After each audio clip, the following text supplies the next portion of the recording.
Hello प्यारे बच्चों, आप सभी का स्वागत है आपके अपने YouTube channel the crazy board पर। तो प्यारे बच्चों, आज हम इस वीडियो में प्रश्नावली 2.2 के इस प्रश्न संख्या 1 के पहले नंबर प्रश्न को हल करेंगे। तो अगर आप हमारे यूट्यूब चैनल पर पहली बार आए हैं तो चैनल को सब्सक्राइब और वीडियो को लाइक ज़रूर कर लीजिए, क्योंकि हम इस चैनल पर कक्षा 10वीं के मैथ के सभी प्रश्नों का हल अपलोड करते रहते हैं, जो आपके एग्ज़ाम के दृष्टिकोण से काफ़ी इम्पोर्टेंट है। तो आइए हम प्रश्न संख्या 1 को हल करना प्रारंभ करते हैं। तो प्यारे बच्चों, यहाँ पर प्रश्न है, निम्न द्विघात बहुपद के शून्यंक ज्ञात कीजिए और शून्यंकों तथा गुणांकों के बीच के संबंध की सत्यता की जांच कीजिए। तो सबसे पहले ये जो हमको द्विघात बहुपद दिया हुआ है, इसका शून्यंक ज्ञात करना है और शून्यंक निकालने के बाद इसके शून्यंकों तथा गुणांकों के बीच जो संबंध है उसके संबंध की सत्यता की जांच करना है। तो आइए हम प्रश्न को हल करते हैं। तो प्यारे बच्चों, सबसे पहले हमको क्या निकालना है? शून्यंक निकालना है। शून्यंक निकालना है तो यहाँ पे हम लिखेंगे हल। जैसे ही हमको शून्यंक निकालना है, जो हमको यहाँ पर बहुपद दिया हुआ है x² माइनस 2x माइनस 8 बराबर हम कर देंगे 0, क्योंकि हमको शून्यक निकालना है। तो बराबर क्या कर देंगे? 0।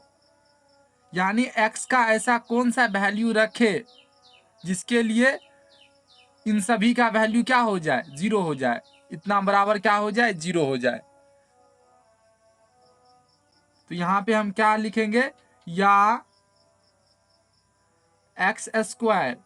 तो प्यारे बच्चों, आपको एक बात याद रखनी है, वो ये कि ax² plus bx plus c ये होता है द्विघात बहुपद का विस्तार रूप। क्या होता है? ax² plus bx plus c। तो a जो है वो x² का कोफिशिएंट है, b जो है वो x का कोफिशिएंट है, x का क्या है? गुणांक है, और c जो है ये एक कांस्टेंट नंबर है, यानी c कांस्टेंट रहता है। तो यहाँ पे हम क्या लिखेंगे? x² और x² के कोफिशिएंट क्या है? a, और लास्ट वाला क्या है? c। इन दोनों को गुना करना होता है। तो यहाँ पे x² का कोफिशिएंट क्या है? 1, और c कितना है? c है 8। तो 1 और 8 को गुना करेंगे तो क्या हो जाएगा? 8। 1 गुना 8, तो ये क्या हो जाएगा? 8। अब इस 8 का हमको एलसीएम निकालना है। तो 8 का एलसीएम निकालिए। 2 चौके 8, 2 दूना 4। अब इसी नंबर को, जैसे 3 बार 2 आया, इसको जोड़ या घटा करके हमको कितना पुराना है? -2। तो यहाँ पे हम क्या करेंगे? 2 2 4, और 4 -2 करेंगे तो क्या हो जाएगा? 2। लेकिन यहाँ पर हमको पुराना क्या है? -2। तो यहाँ पे हम क्या लिखेंगे? -4x। इन दोनों को हम गुना करके लिख दिए क्या? -4x। इन दो को अलग कर दिए, +2x। तो -4x प्लस 2x, ये कितना हो जाएगा? -2x। उनके बाद क्या है? -8 बराबर 0। एक बात और ध्यान में रखना है, इन दोनों को गुना करने के बाद कितना आना चाहिए? 8 भी आ जाना चाहिए। यहाँ पर हम क्या किए? -4 गुना 2, 4 गुना 2 करेंगे तो क्या हो जाएगा? 8 भी आ जाएगा। यहाँ पर माइनस लगा हुआ है तो -8। तो यहाँ पर देखिए, यहाँ पर भी अगर माइनस लेंगे तो -8 गुना 1 हो जाएगा। -8 गुना 1, तो यहाँ पर भी -8 हो जाएगा। तो आगे क्या करेंगे? इसमें देखिए, हम कॉमन क्या ले सकते हैं? इन दोनों में क्या है जो दोनों में है? तो यहाँ पर x जो है वो दोनों में है, तो यहाँ से हम x कॉमन निकाल लेंगे। x कॉमन निकालेंगे तो यहाँ पर x² है, x पावर 2 है, उसमें से हम एक x यहाँ पे बाहर निकाल लिए। तो यहाँ पर कितना x बचा? 1। माइनस यहाँ पर एक ही x है, वो बाहर आ गया, तो यहाँ पे क्या बचा? सिर्फ 4। प्लस अगर संख्या रहेगा तो हम संख्या में वो संख्या कॉमन लेंगे जिन संख्या से इन दोनों में भाग लग जाए। तो यहाँ से हम क्या कॉमन निकाल सकते हैं? 2। और x तो कॉमन निकलेगा नहीं, क्योंकि x दोनों में नहीं है। तो यहाँ से हम 2 कॉमन निकाल लिए, तो यहाँ पे क्या बच जाएगा? x माइनस 2 से भाग दीजिए 8 में, तो क्या हो जाएगा? 2 चौके 8 बराबर 0। अब यहाँ से जो है, जो बाहर वाला है उसको एक जगह लिख लेंगे, x + 2 और जो अंदर वाला है x-4 ये दोनों बराबर ही होता है, यानी सेम ही होता है, तो इसमें से एक लिख लेंगे x-4 बराबर 0। अब प्यारे बच्चों हम क्या करेंगे, एक बार जो है x+2 बराबर 0 करेंगे और एक बार x-4 बराबर 0 करेंगे। जब x+2 बराबर 0 करेंगे तो यहाँ से जो हमको x का वैल्यू निकलेगा वो निकलेगा x बराबर -2, और यहाँ से जो x का वैल्यू निकलेगा x बराबर -4 है, तो ये हो जाएगा 4। तो हमको यहाँ पर x का दो वैल्यू निकला, एक -2 और दूसरा 4, एक -2 दूसरा 4, और यही हो गया इस बहुपद का शून्यंक। अब जो है इसके शून्यंकों तथा गुणांकों के बीच जो है वो संबंध की सत्यता की जांच करना है। तो यहाँ पे हम लिखेंगे जांच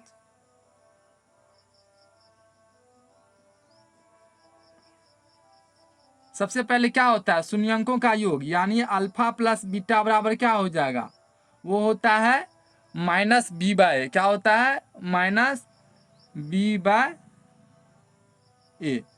यहाँ पर पहले शून्यंक को आप मान सकते हैं अल्फा और दूसरे को बीटा, तो यानी शून्यंकों का योग बराबर क्या होता है, -b/a। तो यहाँ पर बहुपद क्या है, x² - 2x - 8, क्या है, x² - 2x - 8।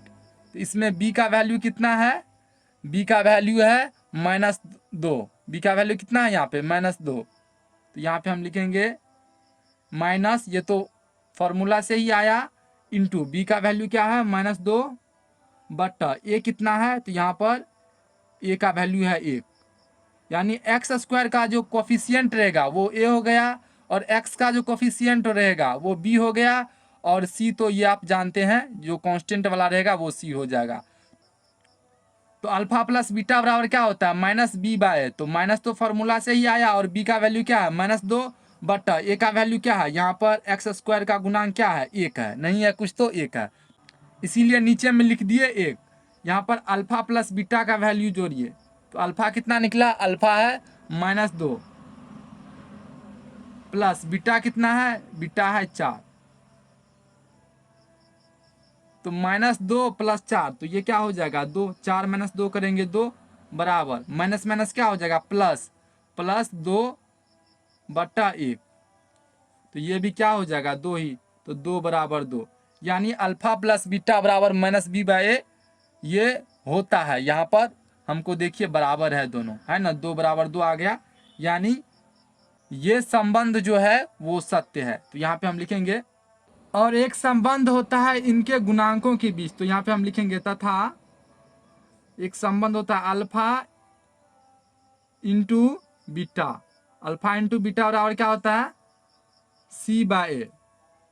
तो यहाँ से बोलिए अल्फा का वैल्यू कितना है, तो यहाँ पर बहुपद का जो शून्यंक है उसमें पहला हो गया अल्फा, दूसरा हो गया बीटा, तो अल्फा का वैल्यू कितना है, -2, बीटा का वैल्यू कितना है 4, वो क्या होता है c/a। तो c कितना है, -8 बटा a कितना है, a है 1, यानी ए बी सी का जो यहाँ पे हम वैल्यू लेंगे वो साइन के साथ लेंगे। यहाँ पर सी का वैल्यू क्या है, -8, तो इसीलिए यहाँ पे लेंगे हम -8 बटा ए का वैल्यू क्या है 1, तो 1 लिए।